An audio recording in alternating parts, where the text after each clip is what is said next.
मधु रसोई में खाना बना रही थी। उसकी सास जानकी वहीं पर खड़ी थी। इतने में मधु को पाद आ गई और उसने मन ही मन सोचा, अरे यार अब क्या करूं, धीरे से छोड़ देती हूँ। मधु ने धीरे से पाद मार दिया, लेकिन उस पाद की इतनी बदबू थी कि जानकी ने हाथ से अपनी नाक बंद कर ली। अरे बहू, ये बदबू कहाँ से आ रही है? पता नहीं माँ जी, बाहर से आ रही होगी। मधु ने बात को टाल दिया। मधु के पेट में हमेशा से ही कुछ न कुछ गड़बड़ चलता रहता था, इसीलिए मधु हमेशा परेशान रहती है। शादी से पहले सब कुछ सही था, लेकिन मधु के ससुराल में बहुत ज्यादा मसालेदार खाना खाया जाता है, इसीलिए शादी के बाद से ही मधु के पेट में गड़बड़ शुरू हुई है। शादी के बाद मधु जब पहली बार रसोई में घुसी, तब उसकी सास ने कहा, ये क्या बहू, इतना सा मिर्च पाउडर क्यों दे रही हो, और डालो। और लेकिन ज्यादा तीखा खाने से पेट खराब हो जाता है। अरे हम लोगों को कुछ नहीं होता है, तुम मिर्च पाउडर डालो। मधु ने बहुत ज्यादा मिर्च पाउडर डाल दिया, लेकिन खाते समय उसके ससुर ने कहा, अरे ये खाने में टेस्ट नहीं आ रहा है, तीखापन थोड़ा कम है। मधु के पति रमेश ने कहा, मधु और ज्यादा मिर्च डाला करो, हम तीखा खाते हैं। लेकिन मधु को तीखा खाने की आदत नहीं थी, इसीलिए कुछ ही दिनों में वो बीमार पड़ गई। उसके पेट में गैस होने लगा। उसने रमेश से कहा, सुनो जी, मुझे इतना तीखा खाने की आदत नहीं है, मेरे पेट में गैस हो रही है, चलो ना डॉक्टर के पास चलते हैं। अरे ऐसी छोटी छोटी बातों पर डॉक्टर के पास कौन जाता है? हाँ, कुछ दिन तीखा खाओ, आदत पड़ जाएगा। रमेश ने मधु की बात को टाल दिया। मधु ने किसी से और कुछ नहीं कहा और आज रसोई में उसकी पाद निकल गई और जानकी बदबू सह नहीं पाई। जानकी वहां से भाग गई। रात को खाना खाने के बाद मधु रमेश के पास सो गई और नींद में 2-3 पाद मार ली। रमेश नींद से उठ गया। अरे मधु, बदबू से मेरा सर चकराने लगा है, ये सब क्या कर रही हो तुम? मैंने तो पहले ही कहा था कि मुझे डॉक्टर के पास ले चलो, पर तुमने नहीं सुना।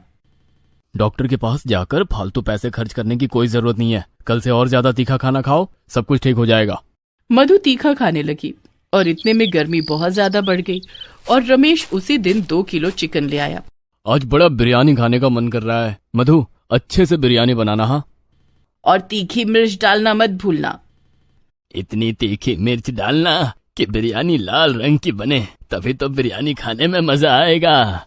मधु चुपचाप वैसी ही बिरयानी बनाने लग गई। उसने बहुत ज्यादा तीखी मिर्च डाल दी और बिरयानी खाकर सभी ने कहा, वाह मधु, आज जाके तुमने कुछ अच्छा बनाया है, बहुत तीखा है। तीनों ने मजे से बिरयानी खाई, लेकिन बिरयानी खाते समय मधु की हालत खराब हो गई। अरे यार, इतनी तीखी बिरयानी कौन खाता है, क्या करूं, खाना तो पड़ेगा ही। मधु ने कैसे भी करके बिरयानी खा लिया। उसका चेहरा लाल हो गया और उसी दिन उसका पेट भी खराब हो गया।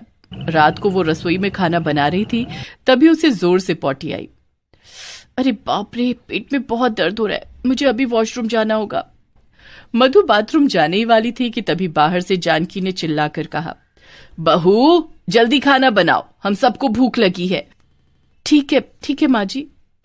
मधु बाथरूम नहीं जा पाई, लेकिन उसके पेट में दर्द बढ़ने लगा।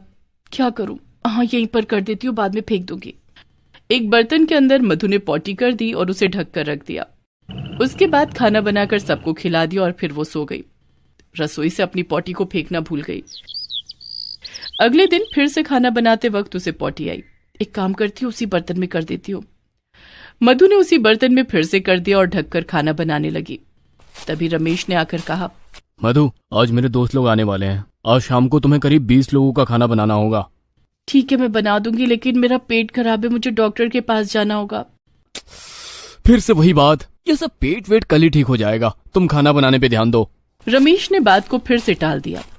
ये लोग मुझे डॉक्टर के पास नहीं ले जाएंगे। हे भगवान, मुझे बचा लो, ऐसे ही चलता रहा तो मैं कुछ दिन में मर जाऊंगी, मुझे बचा लो भगवान। मधु ने पूरा दिन रसोई में बिता दिया। उसे बाथरूम जाने का भी मौका नहीं मिला, इसीलिए वो उसी बर्तन में बार बार पॉटी करती रही। शाम हो गई। रमेश के दोस्त लोग आ गए और खाने का इंतजार करते रहे। यहाँ बेचारी मधु अकेले क्या करेगी। खाना तैयार हुआ? नहीं, थोड़ा बाकी है। और कितना टाइम लगेगा मधु, कुछ तो हुआ होगा। अरे इस बर्तन में क्या है, ये बर्तन तो ढका हुआ है, मैं यहीं पहले ले जाता हूँ। अरे नहीं, वो नहीं। रमेश के पास मधु की बात सुनने का टाइम नहीं था। वो उसी बर्तन को ले गया जिसमें मधु ने पॉटी करके रखी थी और अपने दोस्तों को वही सर्व कर दिया। सभी दोस्त लोग छीछी करने लगे। छी छी छी छी छी, हमें घर बुलाकर पॉटी खिलाता है। तुझे शर्म नहीं आई रमेश, आज से तेरे साथ सभी दोस्ती खत्म। ये बोलकर सभी चले गए। रमेश शर्म के मारे चुप हो गया। मधु रोने लगी और रोते हुए उसने सब कुछ बता दिया।